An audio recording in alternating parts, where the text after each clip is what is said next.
Hey, what up guys, I'm Austin. In today's one to talk about PlayStation VR. We finally have a name for the new PSVR system, which is going to be PlayStation VR2. Sony just being Sony, keeping it simple with their numbers, I like it. And I feel like I expected this announcement much earlier. I mean, we have 2022. It's been so long ever since the original PSVR got released, but for now we have the specs. And man, oh man, is it looking juicy. So let me tell you everything you need to know about PSVR 2. We got the name, we have the field of view, which is going to be 110 degrees, up from 96 from the original PSVR. So we have a big upgrade there. The resolution, my boys, the visuals are going to be crispy. 2000 times 2040 per eye, which allows 4K resolution, HDR, OLED screens. It's gonna be sick. And not just that, but the refresh rate as well, 90 to 120 hertz. We have, which is beautiful as well, inside out tracking with the PSVR 2. So I don't think we even need the PlayStation 5 camera. For example, I don't have it for the PSVR, the original one. I use the PS4 cam, and I don't think I need to upgrade the cam just for the headset itself. It comes with inside-out tracking with 4 different cameras tracking you, but the controllers as well. So, you know, in certain games you had to like turn with circle and stuff like that. So you always face the camera because, you know, once you're turned, it got all weird and stuff. You don't need to do that anymore because you don't need an external camera. It tracks you as you are. So that's a big, big plus. We have eye tracking. How about that? I mean, we in some games or experiences we had the feature with the mic. The original PSVR had a built-in mic, so if you made noise or blew into the thing, you could interact with certain elements of a game. Now we have eye tracking even. So not just the built-in mic, which we also have with the PSVR 2, but eye tracking. Why is that important? Because that can be used in games as well. Let's just say Rec Room, right? You now know where you look at, who you look at, are you blinking, stuff like that. I'm sure they'll get that blinking part in as well. Now let's just, you know, imagine like a horror game. Something scary happens, character tells you, hey, don't open your eyes.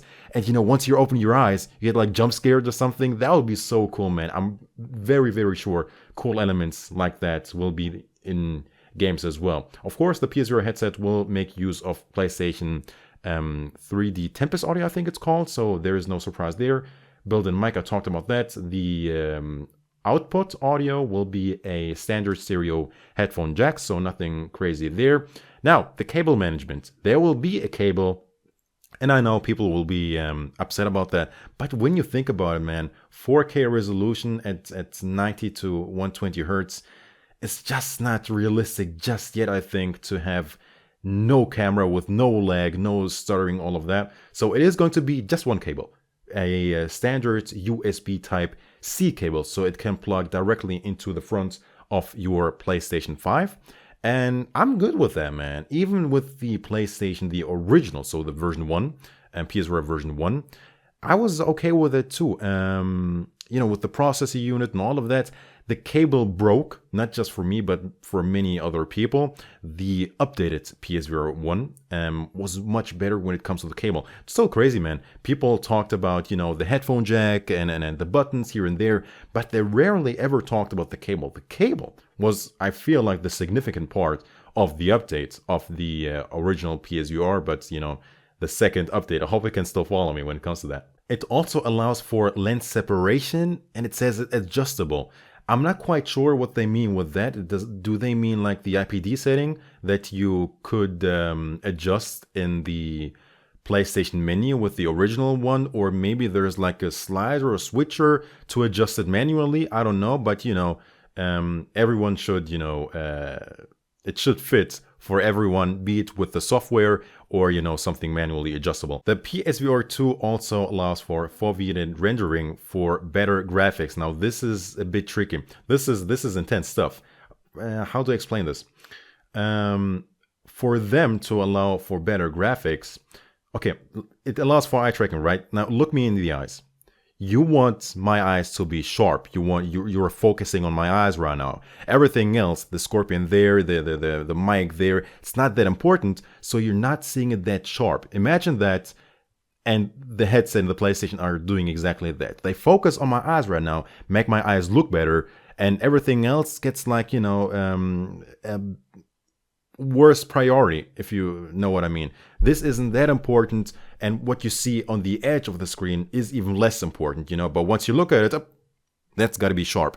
That's exactly what is doable with the PSVR 2. Now let's talk about the controllers. The official controllers are called PlayStation VR 2 Sense controllers. So finally, we can kiss these goodbye, man. They've been outdated. When did PlayStation Move even release? What was it? 2009, 10, something like that. They've been outdated ever since the PSVR release. But now we finally have officially new controllers for the PSVR 2, and they look very interesting. I'm quite sure that they are very comfortable on the hands, really, and the wrists. You have on the right control, the PlayStation button, options button, action buttons, which is going to be circle and cross, R1, R2, right stick, and R3. And on the left controller, you have the PlayStation button, the create button, action button, triangle square, that is, L1, L2, left stick, and the L3 button. Now, the PlayStation headset itself, the PSVR 2 headset, also has, if that wasn't enough, man, to immerse you in the game, it also has headset feedback. So not only, the controllers itself, vibrating and the adaptive trigger, just like with the PS5 pad, the headset itself interacts with you. So let's say in a car chase, or there is an earthquake, something like that, the headset itself can vibrate. So how about that, man? You have here something to interact with and feel with. You have something on your face to interact with. You have 3D audio, and I think the only thing realistically that is missing is the haptic vest, but you can get that externally, not through PlayStation, but just to get the complete package, man. It's going to be a sick time for PlayStation VR, that's for sure. Now, unfortunately, we don't have an actual image of the PlayStation VR 2 headset itself. But so we have a lot of questions. How big is it? How does it look like? How heavy is it? Can I use it with lenses, with glasses? I mean, I'm sure they got that part as well. But we have a lot of questions. And I think the two most important questions at this point are, when does it release and at what price does it release? Now, keep in mind, it's just been the holiday season, so many people busted out their wallets at $499 for the actual console, the PS5, if they got one. So will they be ready to bust out another $500 for the PlayStation VR system? Now keep in mind, the PlayStation VR headset, just the headset, not a crazy bundle, no controllers, no big games, nothing, not even the camera, came out at $399. Now imagine a complete package with the new PSVR 2 headsets and 2 controllers. Is that gonna be another $499, man? Can the bundle be as expensive as the PlayStation 5 system? I don't think it's going to be more than $499, but I have a hard time believing that it's going to be $399 again. So maybe they'll settle for $450. And when it comes to that, for $149, but that's going to be a big question. So let's just stay tuned, as hopefully we'll get more on that, the release and the price. And that's not all. We also got a first in-game look at Horizon Dawn, specifically created for the PlayStation VR 2.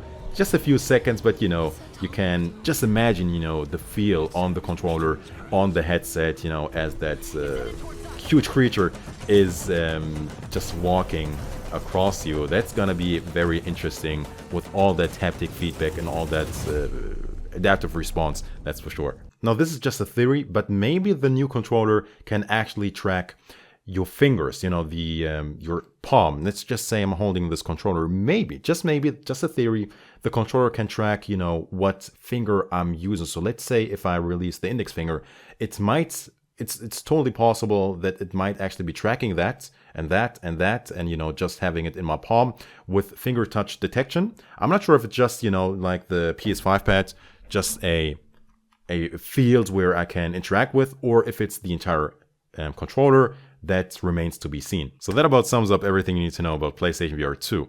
Exciting times ahead, very much looking forward to it. Hopefully we'll get it released this year. They still have a hard time pushing out the PlayStation 5, so let's just hope they enter mass production soon and get it shipped to us as quick as possible. The OG headset, I had so much fun with it, especially at the beginning, man. downloading pretty much every single demo I found, every single experience, just soaking it all in, and I'm looking forward to doing exactly that with the PlayStation VR 2. But with that being said, that's from this video. So what do you think? Are you happy with the specs? Is there something, questionable with the thing, something you dislike? Please in the comment section. Thank you very much for watching this video, and I'll catch you guys later. It's signing out. Peace.